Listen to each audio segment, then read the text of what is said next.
Bismillahirrahmanirrahim. Assalamualaikum warahmatullahi wabarakatuh. Halo ATT kelas 2B, bertemu lagi dengan Bu Wati. Nah, hari ini kita akan membahas dan juga mengerjakan bersama-sama evaluasi 1 yang ada di tema 2G. Oke? Jangan lupa persiapkan dahulu buku paket dan alat tulisnya. Jangan lupa juga berdoa, oke?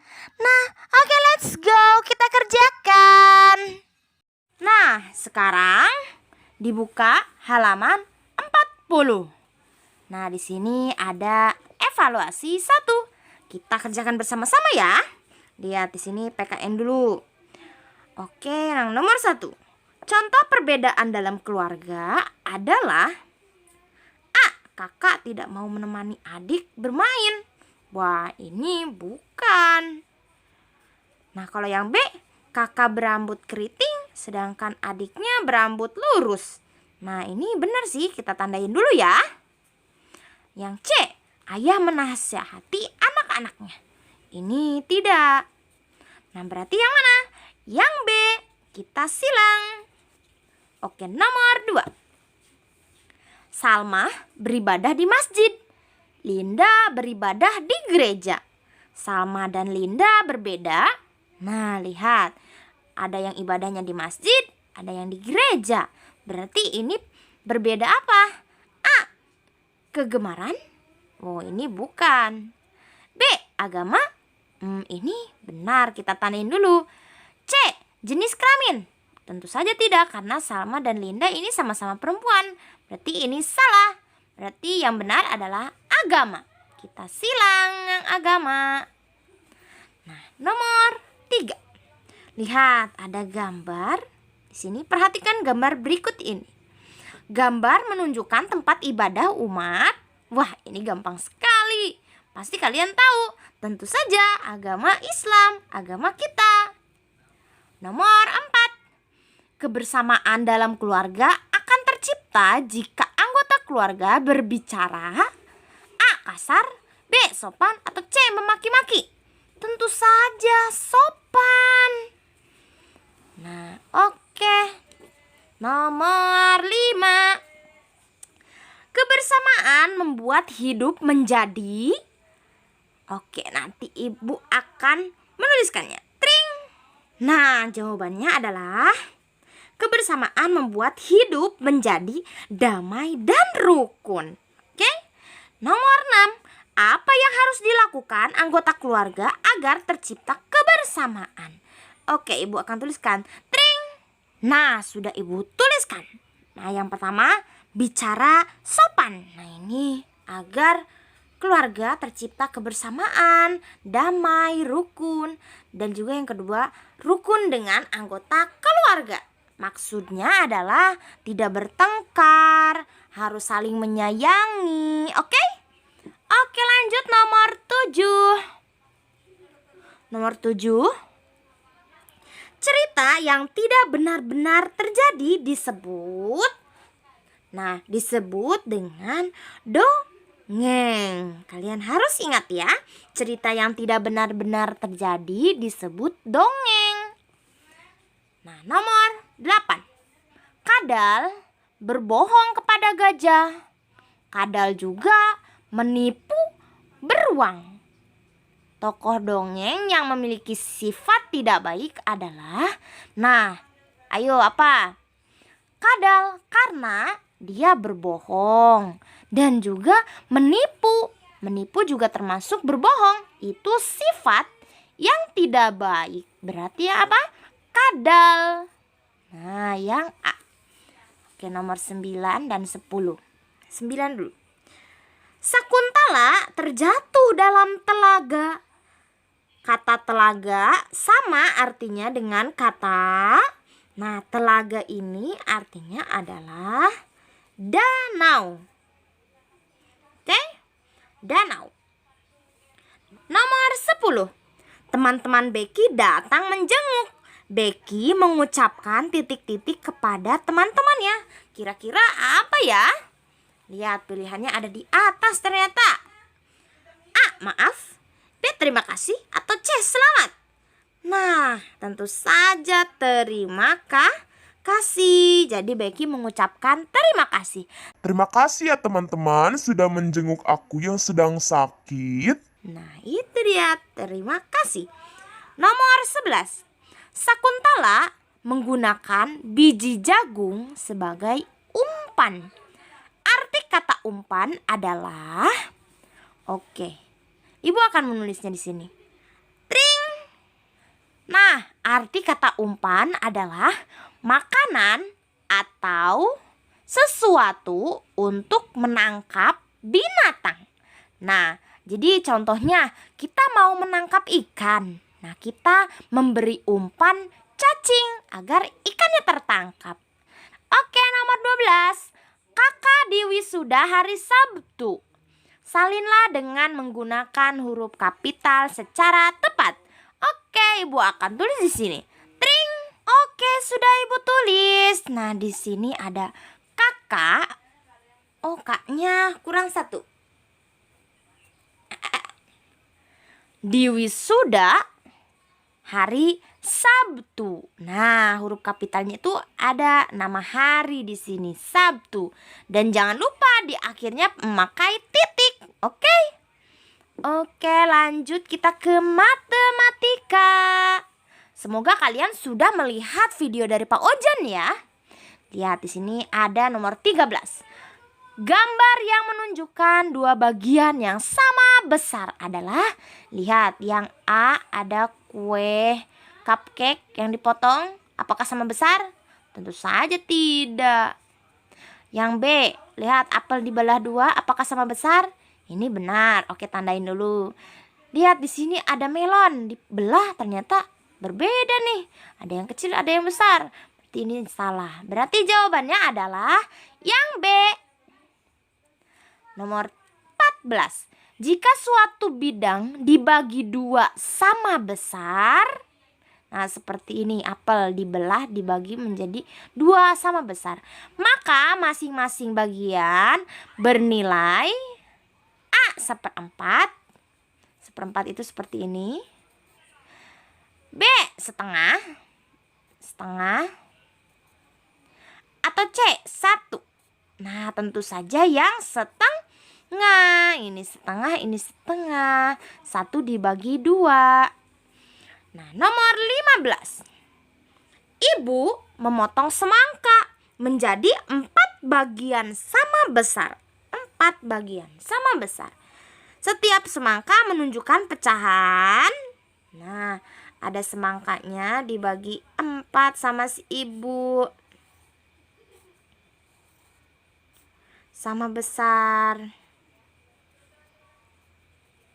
Berarti ini seperempat. Ini seperempat. Ini seperempat. Ini seperempat. Ini seperempat. Setiap bagiannya menunjukkan pecahan seperempat. Oke? Nomor 16. Bagian yang diwarnai pada gambar di bawah menunjukkan pecahan.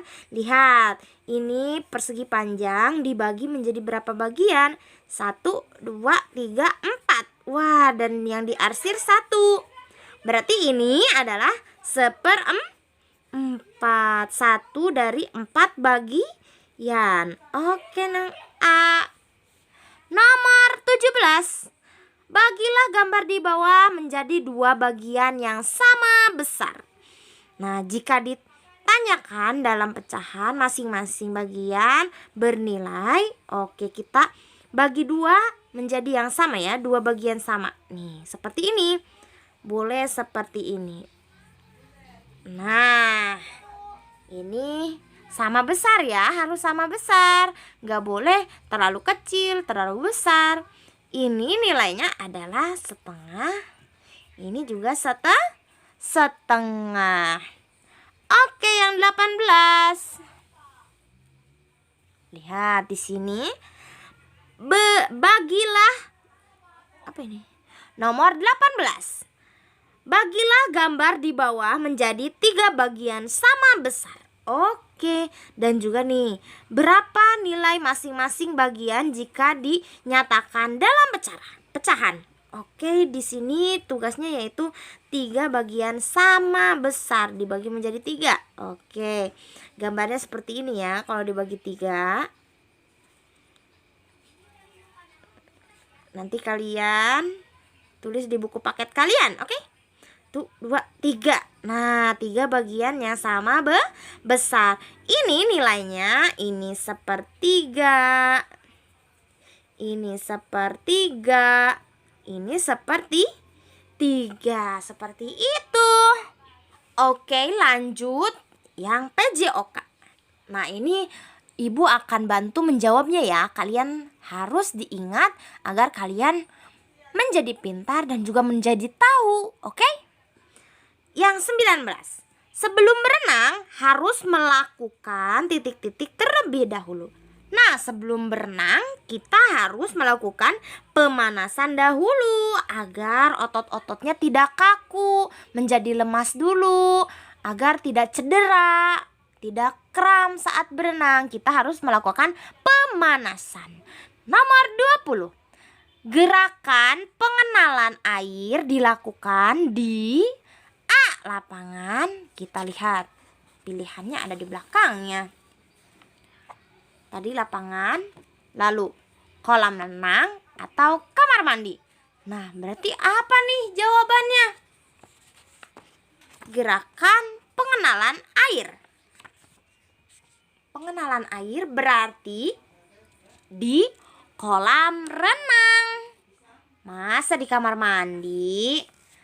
Oke, yang nomor 21. Perhatikan gambar di bawah ini. Anggota badan pada gambar di atas yang digerakkan adalah, lihat, ini yang digerakkan adalah bagian kaki. Karena yang masuk ke dalam air ini kaki, oke? Tangannya ada di luar kolam. Nah, lagi pegangan. Yang bergerak adalah bagian kaki, yang B. Nomor 21. Berikut ini gerakan yang dilakukan untuk melatih kaki di air adalah A. Mendayung. Oh tidak, kalau mendayung ini untuk kekuatan melatih tangan. Nah, kalau ini kan yang ditanya melatih kaki. Nah, yang B. Menendang dalam air. Oke, ini benar, kita tandai dulu. Yang C. Memutar lengan. Wah, ini malah melatih kekuatan lengan. Ini salah, berarti yang benar itu yang B. Menendang di dalam air agar kaki kita terlatih di dalam air. Nomor 23. Perhatikan gambar berikut. Lihat. Kakinya diem di lantai. Tangannya dia diayun-ayunkan. Gambar di atas menunjukkan pengenalan air dengan melakukan gerakan. Gerakan apa? Oke, Ibu akan menulisnya di sini. Tring. Nah, itu adalah gerakan mendayung. Jadi tangannya digerakkan ke depan, ke belakang seperti mendayung. Nah, yang nomor 24.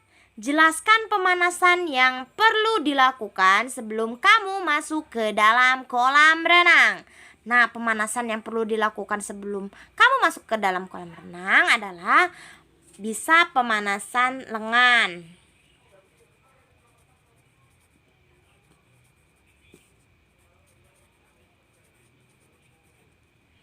Oke, seperti yang biasa kita lakukan. Nah, terus pemanasan kaki.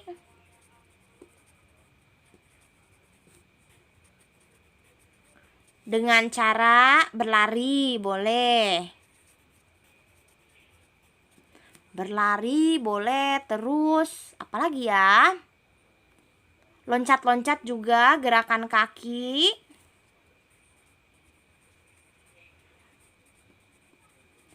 Karena itu kita menghindari dari cedera kaki dan juga cedera tangan saat di kolam renang. Oke, selanjutnya SBDP. Ini nanti Ibu yang jawab ya. Kalian harus perhatikan. Nomor Nomor 25. Lihat kebunku penuh dengan titik-titik. Lanjutkan syair lagu di atas adalah apa ya? Tentu saja bunga. Lihat kebunku penuh dengan hujan. Itu tidak nyambung. Terus bunga.